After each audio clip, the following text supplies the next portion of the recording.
जिसने किताब लिख दिया अपनी प्रोफेसर की डायरी के रूप में। मैं धन्यवाद देता हूं इनको निकालने वालों को। जिसने इनको यूनिवर्सिटी से निकाला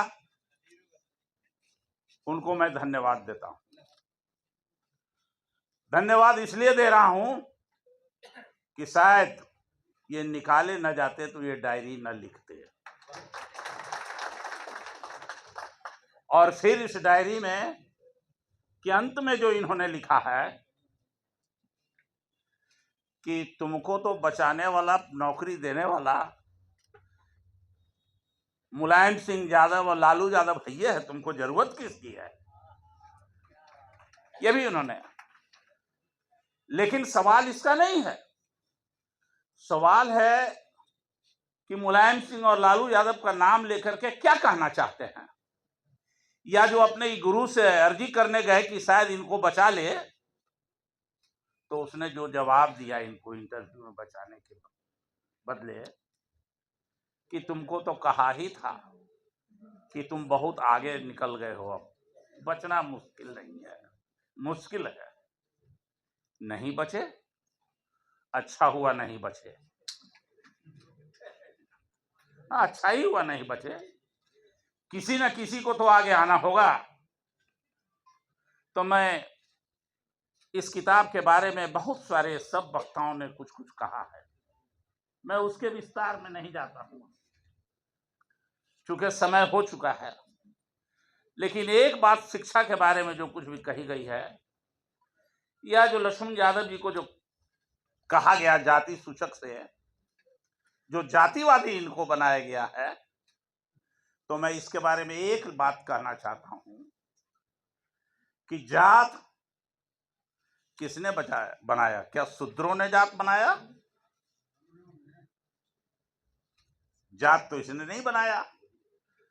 और जात जो बनाया उनसे भी पूछना चाहता हूं कि इस धरती पर कोई ऐसा आदमी पैदा लिया क्या, ऊंचे कुल खानदान में पैदा लेने के कारण या बड़े घर में पैदा, पैसा वाले घर में पैदा लेने के कारण ये अगर थूक फेंके तो छोहाड़ा किसमिस निकल जाए? ऐसा एक भी आदमी इस धरती पर पैदा नहीं लिया।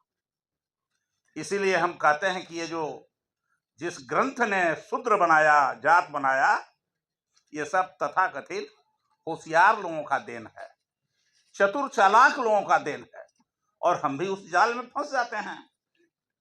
और शिक्षा क्या है? अब तो शिक्षा रही ही नहीं है। आपने अभी सुन लिया शिक्षा के बारे में कि क्या क्या सब हो रहा है यूनिवर्सिटी के बारे में। यूनिवर्सिटी में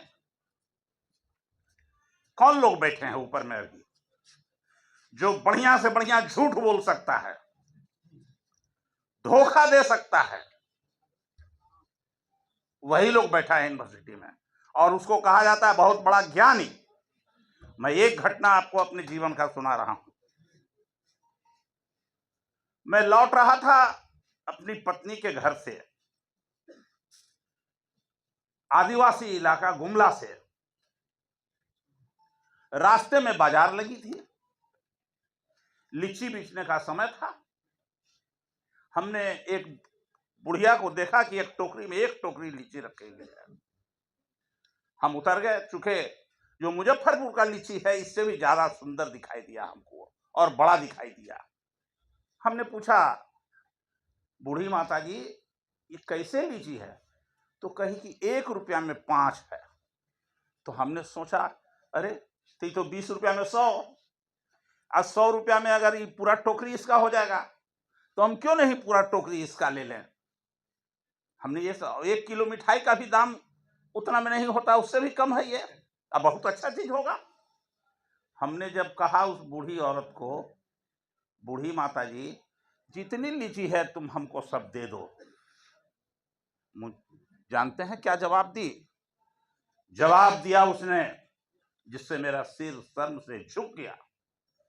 बोली कि बाबू तुम ही सब लीची खा जाओगे तो हमारे इलाके के लोग इसका टेस्ट कैसे जानेंगे, कैसे खाएंगे? तो मैं सोचने लगा कि ज्ञानी कौन है, यूनिवर्सिटी में बैठा आदमी ज्ञानी है या ज्ञानी वो बुढ़िया जो गांव में बैठी है वो है। ये सोचने पर मजबूर कर देता है। आज वही हाल हमारे शिक्षा का हो गया है। तो हम उसकी बात नहीं करना चाहते हैं जिसने एकलव्य का अंगूठा काट लिया। वो तो सब जगह काट ही रहा है जिसने एकलव्य का अंगूठा काटा, और हम सब लोग उसके शिकार हैं। लेकिन एक ही बात कह सकते हैं कि एकलव्य के अंगूठा काटने वाले के वंशजों को याद रखना चाहिए कि जब जब बहुजनों पर हमला हुआ है, इसके हक अधिकार पर हमला हुआ है, तो जो बांग्लादेश की स्थिति बनी और श्रीलंका की स्थिति बनी, वो भी दिन यहां आने में कोई दूर नहीं रहेगा। हमको ये मिजाज यहाँ के नौजवानों का दिख रहा है, दिखाई पड़ता है यहाँ के नौजवानों का मिजाज। और जब ये मिजाज भी लग रहा है कि बिहार के धरती से ही निकलेगी, दूसरे जगह से नहीं निकलेगी। तो आज लक्ष्मण जी यहाँ आए हैं, इनकी किताब चल रही है, हम इनको इसके लिए धन्यवाद देना चाहते हैं कि कुछ और इस किताब की बिक्री तो लाखों लाख में हो ही लोगों तक पहुंचे। जिस तरह से इनका विचार फैल रहा है, इसको और फैलाने की जरूरत है। हम ये इनके लिए शुभकामना देते हैं। दूसरी बात, आरक्षण की बात हुई है, तो अब आरक्षण तो रहा ही नहीं, इसलिए क्या इस पर बात करें। बोलना ही आरक्षण के बारे में। जब 2014 में सरकार बनी, तो जो बच्चे आज पढ़ रहे हैं कॉलेज में, उनके भविष्य को खत्म करने के लिए कि फिर से अब ये कॉलेज में अगला जनरेशन नहीं आ सके, स्टाइपेंड बंद कर दी गई। छात्रवृत्ति, मैं एग्जाम्पल हूं, शायद मुझे छात्रवृत्ति नहीं मिलती तो मैं पढ़ा नहीं होता जिस परिवार का। ये छात्रवृत्ति की देन है आरक्षण की, कि मैं पढ़ करके और आपके बीच में आज खड़ा हूं। ये देन है डॉक्टर भीमराव अंबेडकर के संविधान की।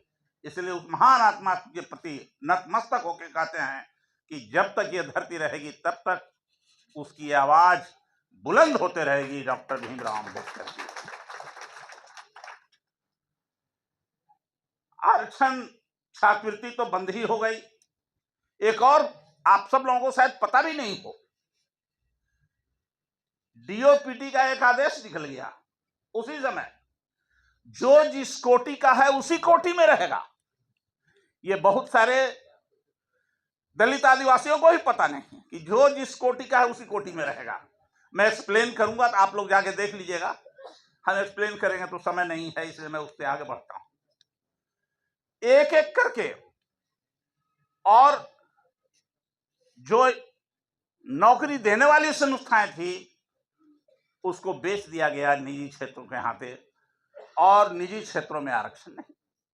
तो एक एक करके मैं ये कहना चाहता हूं कि अब आरक्षण नाम की कोई चीज नहीं रह गई है, और पढ़ाई गरीबों के घर से छीन लिया गया है और पूंजीपतियों के हाथ में दे दिया गया है। और इसका एक जीता जागता उदाहरण है कि शिक्षा का बजट कम हो गया है। शिक्षा का बजट कम हो गया महबूब जी। और साथ ही साथ जो रिसर्च स्कॉलर लोगों के लिए जो दी जाती थी वजीफा, वो भी करीब करीब समाप्त कर दिया गया है। तो रिसर्च स्कॉलर निकलेंगे कहां? शिक्षा की बजट खत्म, धीरे धीरे कम, और अब शिक्षा बड़े पूंजीपतियों के हाथ में। तो बहुत ही सुनियोजित ढंग से नागपुर के लोगों ने शिक्षा को समाप्त किया है। तो हम इतना ही कहना चाहते हैं कि ये पुस्तक, चूंकि समय हो गया है, हम ज्यादा बोलेंगे तो अच्छा नहीं, बोलने के लिए बहुत कुछ है। हमको याद आ जाते हैं सुक्कन दास, याद आ जाती है भगवती देवी, याद आ जाती है दशरथ मांझी, याद आते हैं। तो इस तरह के अनेकों हैं जो याद आ जाते हैं। हम इतना ही कहना चाहेंगे कि यहां से जाने के बाद एक संकल्प लेके हम लोग जाएं। एक जंगल में आग लगी थी, तो जंगल में की आग को बुझाने के लिए हाथी और सभी जानवर मिलकर के तालाब से पानी लाके बुझाने का काम कर रहे थे। उसी में एक गरवैया भी थी, छोटी चिड़िया। वो जाती थी नदी किनारे, अपने चोंच को उसमें डुबाती और फिर आके जंगल के ऊपर अपने मुंह को झाड़ती। हाथी देखा कि अरे गरवैया ये काम कर रही है, तो हाथी ने उसको कहा कि ए गरवैया, भागो नहीं तो जल के इसमें तुम भस्म हो जाओगी। तो गरवैया ने कहा, छोटी चिड़िया ने, हाथी भाई याद रखो, जब इस जंगल में आग लिखने की कहानी जब लिखी जाएगी और जब बुताने वालों की नाम लिखी जाएगी, तो मेरा जलाने वालों में नहीं, आग बुझाने वालों में नाम लिखा जाएगा इतिहास में। उसी तरह से यहाँ से संकल्प लेके जाइए कि जो नई आंदोलन, नए रास्ते, ये प्रोफेसर की डायरी और जो अभी कहा आदरणीय दीपांकर जी ने, जो नफरत फैलाने की साजिश हो रही है, उन सबको समाप्त करने की दिशा में अगर कोई इतिहास लिखा जाएगा जिसमें आप सबका नाम ऊपर के पन्नों में रहे, ये संकल्प लेके जाइएगा और यही आज देश को, राज को एक नया रास्ता दिखाएगा जिसमें प्रोफेसर की डायरी एक अहम भूमिका निभाएगी। इतना ही के साथ मैं अपनी बात को समाप्त करता हूँ।